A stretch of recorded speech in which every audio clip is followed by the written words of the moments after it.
Thank you so much. I'm very pleased to be here today to moderate this panel. Our first panelist is Tanya Van Biesen. Tanya is Executive Director of Catalyst Operation in Canada. She's responsible for leading Catalyst growth in Canada and shaping strategies to advance Catalyst's mission to accelerate progress for women through workplace inclusion with supporters, corporate partners, professional organizations, CEOs, senior leaders, and stakeholders. A sought-after speaker on the topic of diversity in the boardroom, Tanya has contributed to several research studies and articles analyzing leadership trends and attributes. Please join me in welcoming Tanya Van Biesen.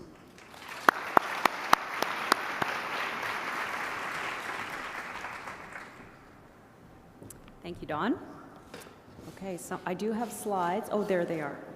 So good morning, everybody. I am delighted to be here. Don, thank you for that introduction. Every time I hear it, I think it's got to be rewritten because it's a lot of run-on sentences in there. So thank you very much. It is a real pleasure to be here with you today. It is a real pleasure to be one of your speakers. So thank you very much to Jill and Lois for inviting me. And this is a real honor, and of course it's an opportunity for me to speak to you about something that I'm very, very passionate about, which is advancing women in the workplace. Now, as you know, it's been a pretty eventful couple of years for the women's movement. Social instability has given rise to movements such as Me Too, Time's Up, We for She, and so many more, all speaking to women's passion, and in some cases their rage for fairness, respect, and equality. So voices are raised and they're loud, and they're getting louder still owing to social media, light-speed communications, and an unfortunately ever-polarizing political environment. Now, in my view, all of these things are actually game changers, and they're keeping the topic of gender equality squarely in the news and on the agendas of corporations everywhere. And they're also forcing individuals and organizations to pause, reflect, and re-examine what we stand for as people and as societies. Now, everybody in this room today has an opportunity to impact this conversation, to work toward a society where everyone has a fair and equal opportunity to achieve success. So I'm here today to give you a little context around the issue and some food for thought as to how each of you can make a difference in the pursuit of workplace gender equality. But before I do that, I'd like to start by telling you a little bit about myself and how I came to be so passionate about this topic. So, per the slide, I am the youngest of 3 kids, 2 brothers and then me, and if there's any confusion about who I am on the left with the worst of the 3 bangs that are on the slide. So growing up, my parents expected all 3 of us to work hard at school, attend university, and go out and build careers. And it was quite clear that they did not expect us to get jobs. They expected all 3 of us, their 2 boys and their girl, to go out and build careers.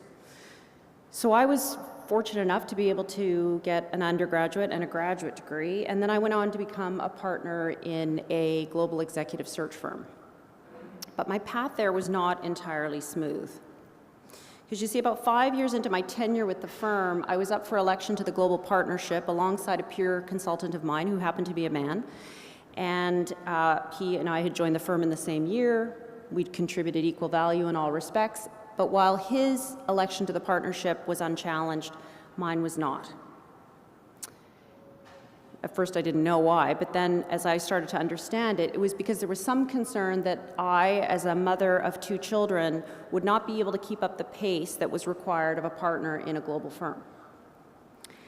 And to make matters just a little bit worse, that message was delivered to me by a very tenured firm partner, who happened also to be a man, who was on the road about a quarter of the time that I was.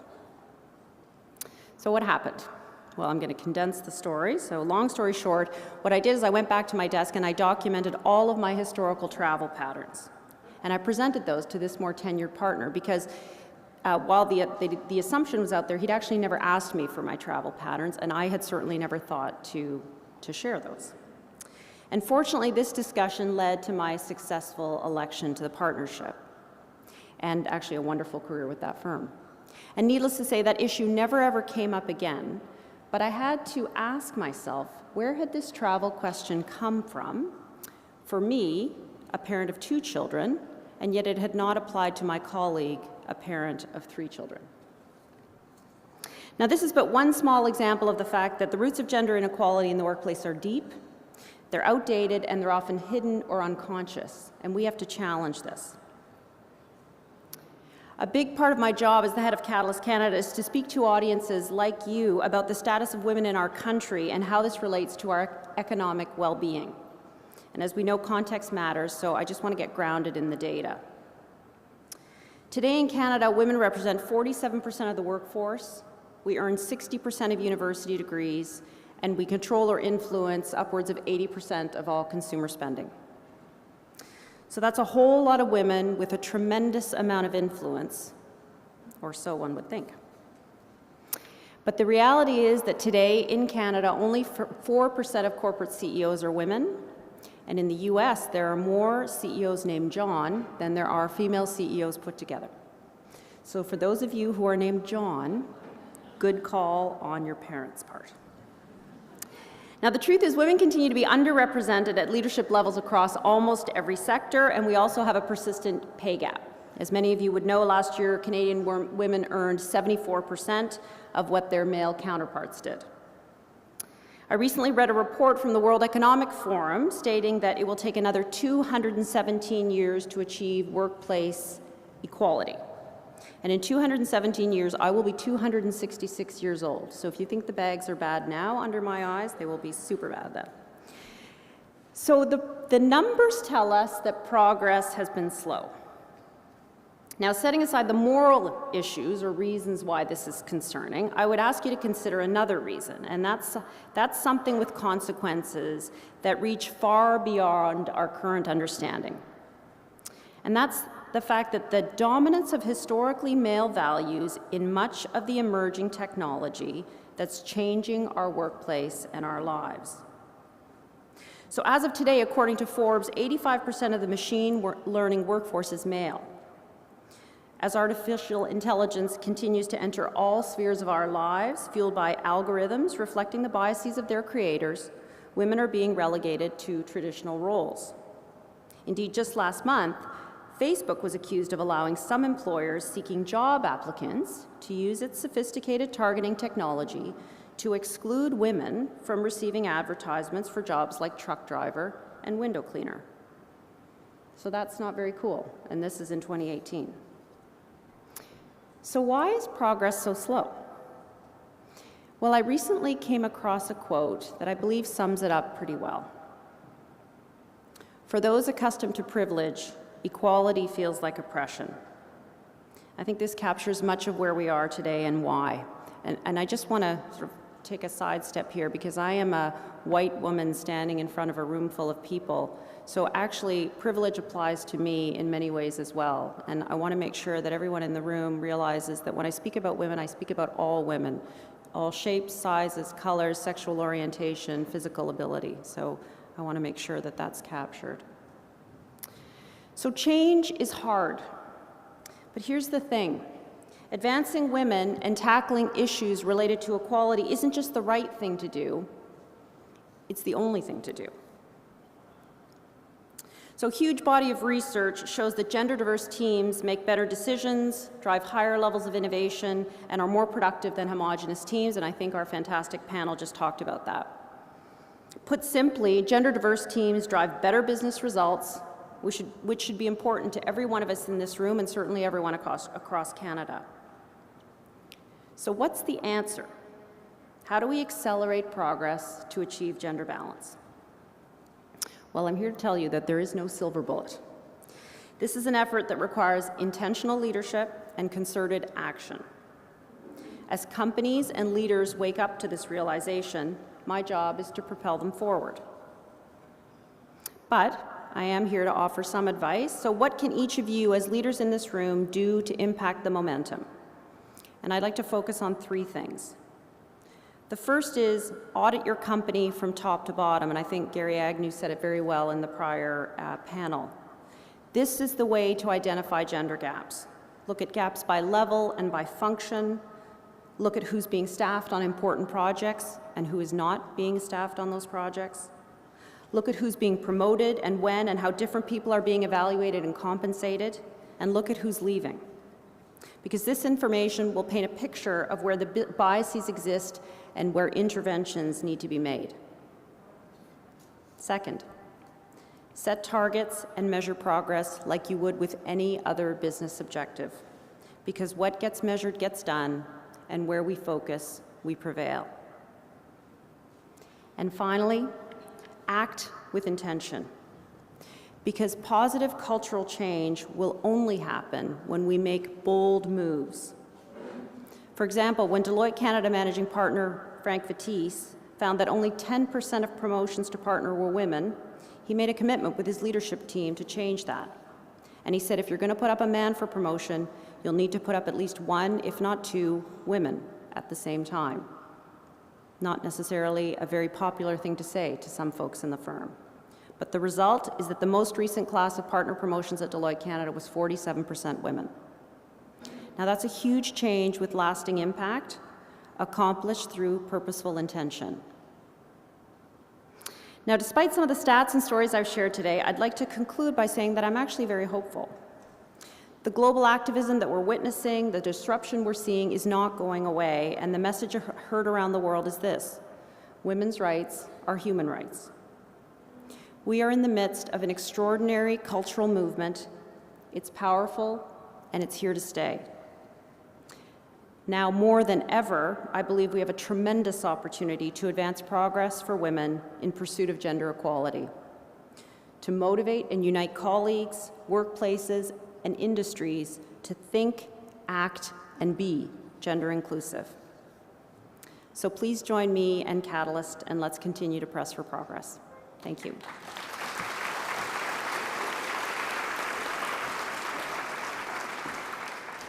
Thank you, Tony. You're welcome. That was very thoughtfully compelling, and a lot to take away from that. You mentioned the importance of thinking boldly and acting with purpose. What would make the biggest impact driving this change forward after we leave today, and how can we stay engaged in the conversation? So I really do believe that goals, measures, targets make a huge difference. But just to be clear, I don't think that means setting a lofty 30, 40, 50% target at the top of the organization and then hoping through some magical process that will cascade down. I think it's very much about what Gary said. It is every activity that you undertake in the organization at every level. It's hiring, how many people apply, how many people get to the first interview, how many, and dividing that up by gender and race and ethnicity, and counting, and then trying to figure out where are the drop-off rates. Because only with that data can we start to diagnose where the problems may exist. If we don't understand what the problems are, we're going to throw spaghetti at the wall and either misdiagnose the problem or try and address something that isn't even a problem. So to me, that is probably the most powerful thing I can leave you with. That's great. Thank you so much. Yeah, thank you. Excellent.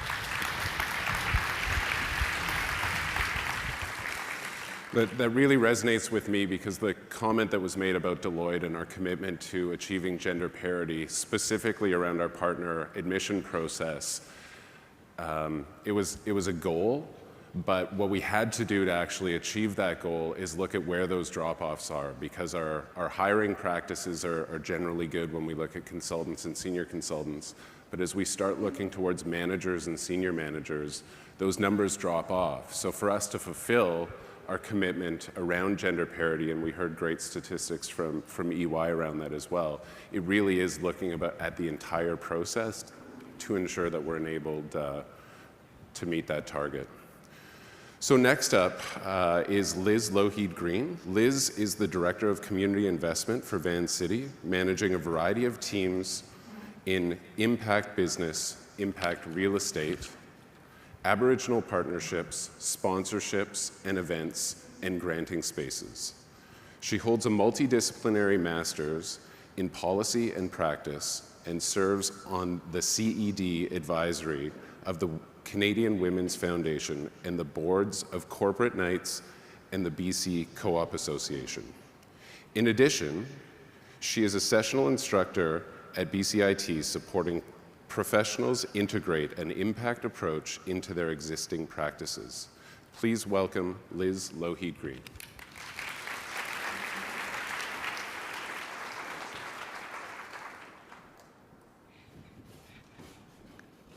Great.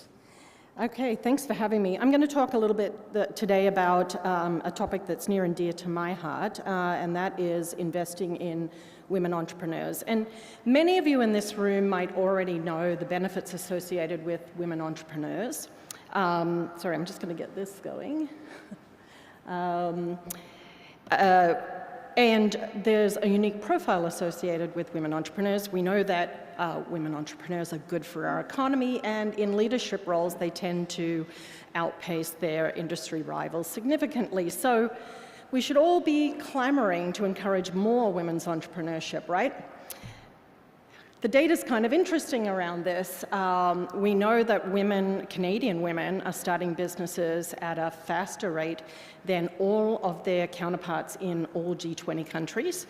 And that's at a time when Canada's seen a 2-decade surge in entrepreneurship with women outpacing men. At the same time, only 10% of businesses with 100 employees or more are actually owned by women. And we know that women aren't scaling their business at the same rate or timing as they could be. So what are the factors? And I thought for this I would share a little bit about my own story as an entrepreneur and investor and supporter of women entrepreneurs. Not because it'll be the same as all women entrepreneurs, but because I think there are common themes in there, and it will also serve to remind us to be curious about the experiences of women in our midst. So I started out my career as a clinical child and youth care worker, and I had to make in that role a lot of decisions about youth and their families based on efficiencies and not necessarily based on doing the right thing. And I didn't always love the outcomes, and I thought that there was a way to do better, and that would take creating some financial flexibility in the decision-making process. And that entrepreneurship held the answer to that as a vehicle.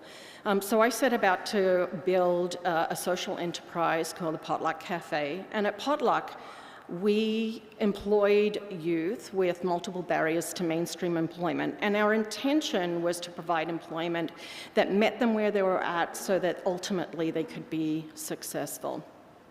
I thought going into it I could be really successful at being a social enterprise practitioner, but I really didn't know what I was up against at the time. I had an infant, a 4-month-old at home, and I was struggling to figure out how to manage that with the business. I had a business model that wasn't really working out, and I didn't think I had the skills or experience to fix it.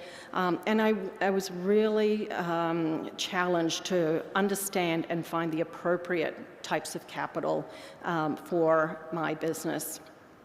A few months into the process, I was really wondering if we were going to make it. We were lucky, we did, and today I'm in a completely different role at Vancity supporting mission-driven entrepreneurs, the majority of whom are women. And what I've learned from that is that the experiences that I had are actually quite common to women. Not that we're a homogenous group at all, but that these big, meaty issues are things that many women experience in the entrepreneurship realm. So let me just tuck into those a little bit. Finding balance. One of the things, when I first started out, I had this tiny child at home, and I was still, at that point, really holding down much of the responsibility for my home and my family, and trying to balance that out with building a startup in a very tricky space was really difficult for me, and is for a number of women entrepreneurs. Where I was really lucky is that my partner was committed to helping me figure it out. But what I found was that the issues that started to arise as we did sort that out was as I spent less time with my family, I also had things set in like the guilt of that. And particularly when you're bombarded with images of women who do it all and do it effortlessly and look amazing in the process. And as my family grew, that tension actually grew for me. What really worked for me around this was finding the ways to connect with other women in the same areas, having the same experiences, hearing about those experiences, learning about their resolves, but also sharing mine in the process. And what I learned from that is that for some women, it's so important for them to spend that time with their family that they're willing to run smaller businesses with lower revenues, and for them, that's a conscious choice. For others, like me, where the business that I was running required scale, and the purpose was important enough that I was willing to find a different type of balance. There's no right answer here, and I think that's part of what's important that we need to understand and encourage. Okay. The second issue, I talked about building entrepreneurship skills and the struggles for me. So I had lots of skills. I had skills in understanding mental illness, addiction, and poverty-related barriers, but I didn't have any real entrepreneurial skills, or at least I thought I didn't at the time because I didn't recognize myself in the entrepreneurial language or literature. And in 2000, when we were building Potluck, there weren't a lot of supports for entrepreneurs of any stripe, not like we see emerge over the last number of years.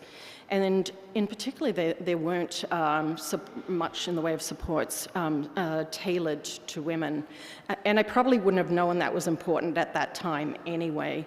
I was lucky, I got plugged into a couple of organizations like Vancity and the BC Social Venture Partners, who provided a lot of mentorship, often by women, and connections to networks and important contacts, and also to resources like skill development type resources. And for me, that really made the difference between success and potentially failure. And the lights went off about what was really needed. From my vantage point today at Vancity, I'm not sure that we're too much further ahead around this. And as an example, my team partners with a lot of accelerators and incubators, the type of supports that entrepreneurs tend to need. But those are largely run, if not all run in our case, by men and owned by men. And they do a really good job, and that's not in question. But I think there's an opportunity there to tailor specifically to the realities of women entrepreneurs with the types of outcomes we want to see in mind. So all those businesses, those women that are starting those businesses, getting them to a point where they ultimately want them to be. The third thing, and the biggest thing for me, was accessing capital. I struggled to understand capital. I think a lot of women do. It's an issue for a lot of startups, but it can be particularly acute for women who might face things like unconscious bias and a lack of female investors in the ecosystem. And a quick shout out to female funders for the work that they're doing to start addressing this. And the result is that only 16% of venture financing currently in this country is to women entrepreneurs, and that's far too small. The issues are varied. In my case, I struggled to speak the language of investors, and I needed a relationship where I was comfortable enough to be able to say to them things like, what the heck is a cap table, without feeling uneducated and like I wasn't worthy of the investment that I was seeking at the time. And I know this to be true for the women that we work with. I could talk forever about this issue. I'm not going to do that. Instead, I think what I want to do is say that I don't want to paint all women entrepreneurs with one brush, but I want to highlight the broad aggregated experiences of women entrepreneurs so that we can begin to tailor specifically to their needs. and at the same time remind us all to be radically curious about the specific realities, the unique realities of each individual woman entrepreneur, so that we can ultimately get them to be to the success that they define for themselves. That's it. Thank you very much.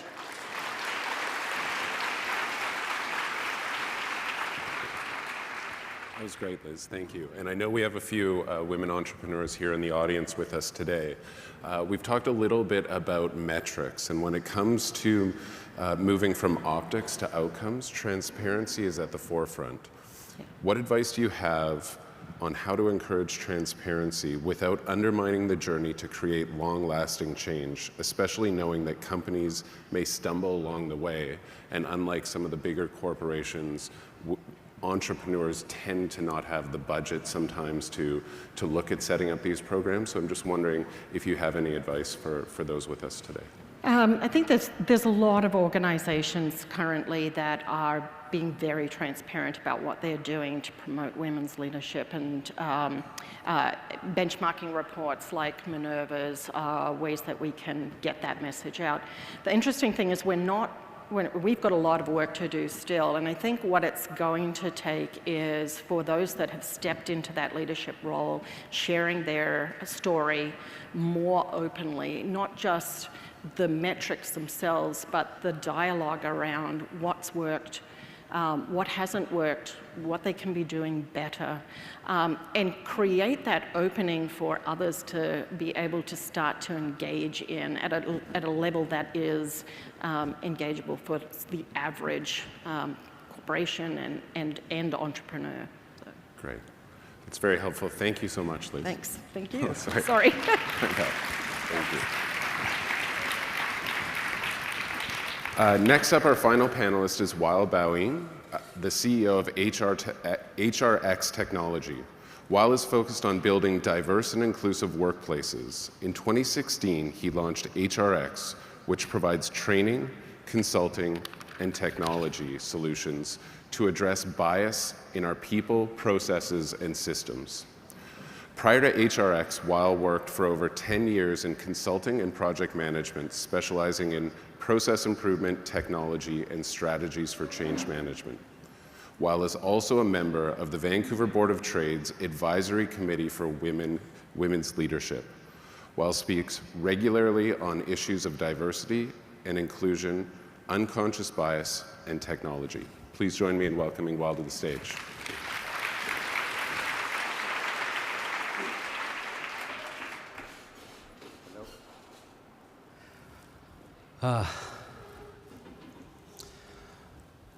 So I spent large part of my career working as an engineer in environments that are heavily dominated by men.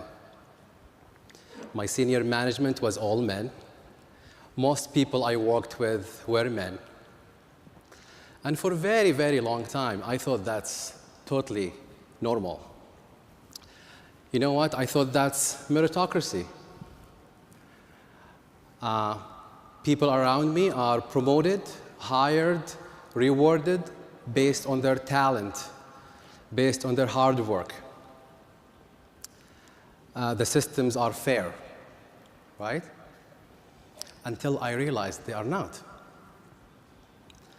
The moment I realized that, just opened my eyes to the issue, was when we were expecting our baby girl. So Jake, to your point, she's our first. So people are congratulating us and saying, you know, it's great. And they mention a word or two about raising a strong girl because this world is not fair. And you go, that's interesting. So I started learning and reading and researching. I got really interested. And I started learning about these inequalities that women are facing. And the more I read, the more I learn that our systems actually are not fair. Statements like, we hire the best, we promote the best, are problematic. That word, best, is very problematic, you know? Based on what? Most cases, it's a word that we use to justify our biases and perpetuate a dominant culture. In our case here, the dominant culture is male-centric, Eurocentric, extrovert-centric, able-bodied-centric. Systems were built for these groups, right? But for today, we'll focus on this male-centric piece. Systems that we have are designed, in most cases, to favor men and disadvantage women. I'll give you a few examples. If an organization posts jobs, wait for people to apply, that's a process that's inherently biased against women. Because of our neuroscience gender differences, men tend to respond to the job posting process better. They apply even if they are not 100% qualified on average. And unfortunately, we reward that behavior. They end up being hired, right? So that's systemic barrier. Promotions, advancement. In most cases, it's a process that is also biased. It's subjective, and it's heavily influenced by what they call competence likability trade-off bias. It's a bias that makes us dislike women who are strong and competent, right? Pay is also a biased process.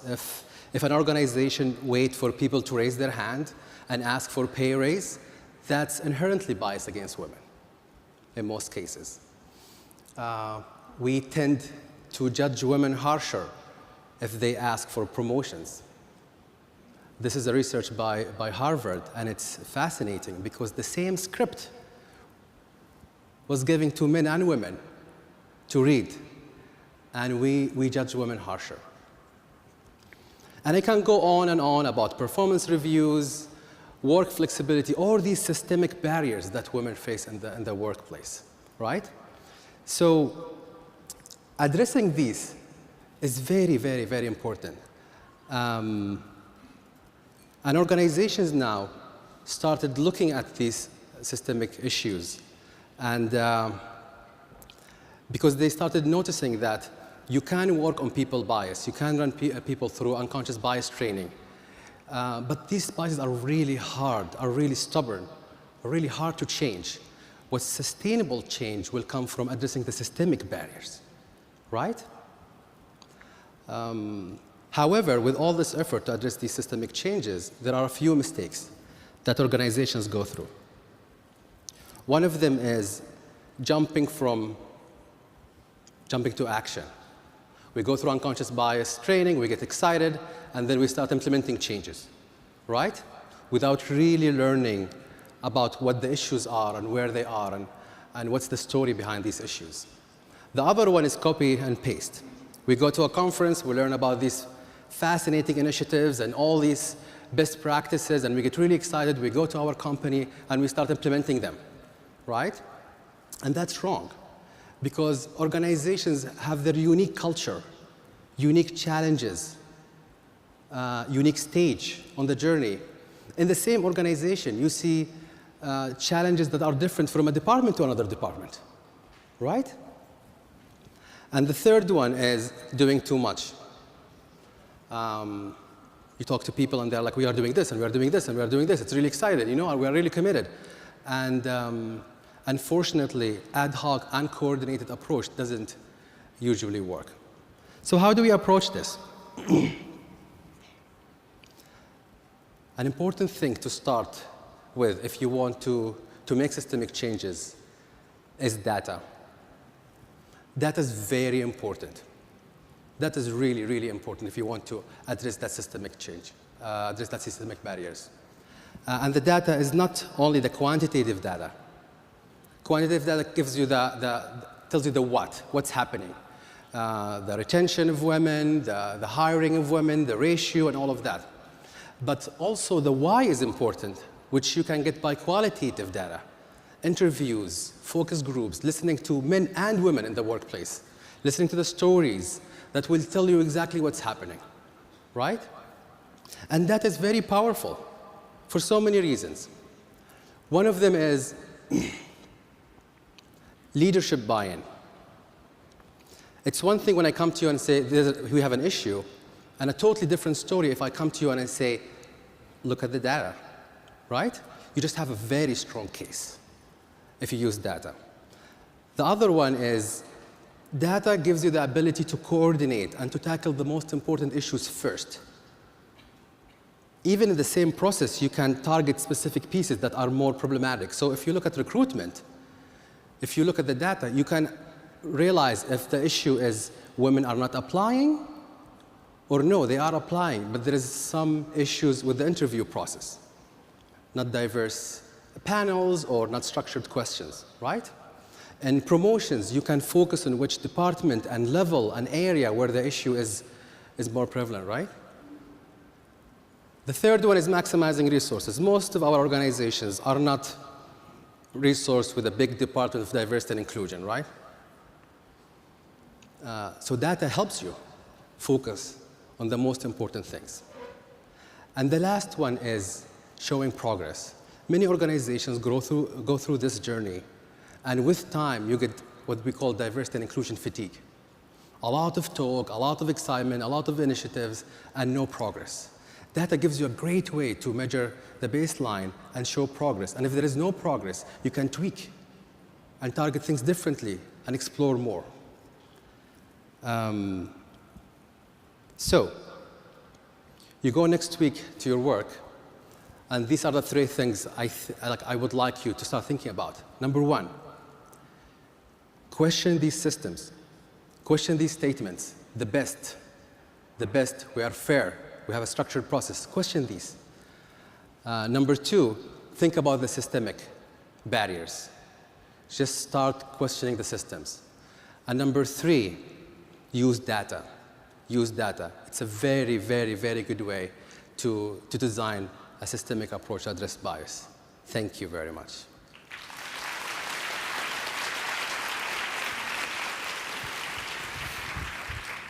Thanks, Will. Really appreciate that. And I know we're on the track with some of the suggestions that you made today, but I'm wondering if in your experience working with organizations and executives to de-bias systems, to change processes, to support equality, parity, if there's any particular lessons that you have in terms of what's made the greatest impact. You've given us some great food for thought in terms of those three items. Yeah. But based on your experience, that cultural piece, anything you can share with us on that in terms of changing the appetite?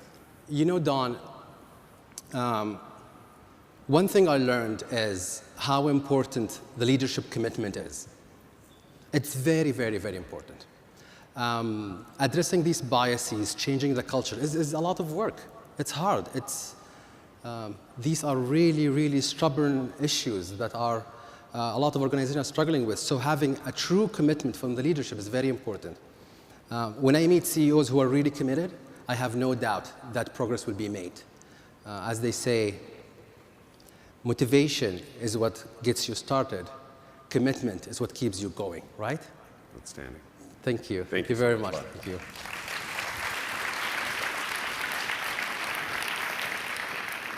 So I wanted to thank each of our speakers for sharing our stories and for giving us tangible actions to move beyond optics and achieve true outcomes. I have to admit, as you may have noticed, I'm a bit nervous being up here today because I struggle with the knowledge that I have white male privilege. And as a result, many of the challenges shared today have been absent in my own direct experience. Though through this, I feel a deep sense of responsibility because not only have I seen the positive impact inclusion has had from a professional point of view, where I've consistently observed throughout my career that the best teams, the best leaders, and the best clients are those who bring a variety of perspectives to the table. But also personally with my wife, who constantly inspires me and challenges me to step outside of my comfort zone and use the position I have to bring forth positive change. And this isn't a responsibility that I take lightly, because I want to be part of creating a future for my daughter and for my son where parity isn't a question, it's a given. This is a journey that we're all in together, and if we're to achieve true change, we all have an important role to play, boys, girls, men, women. This is a principle I firmly believe in, and this is something that's at the core of Deloitte's purpose.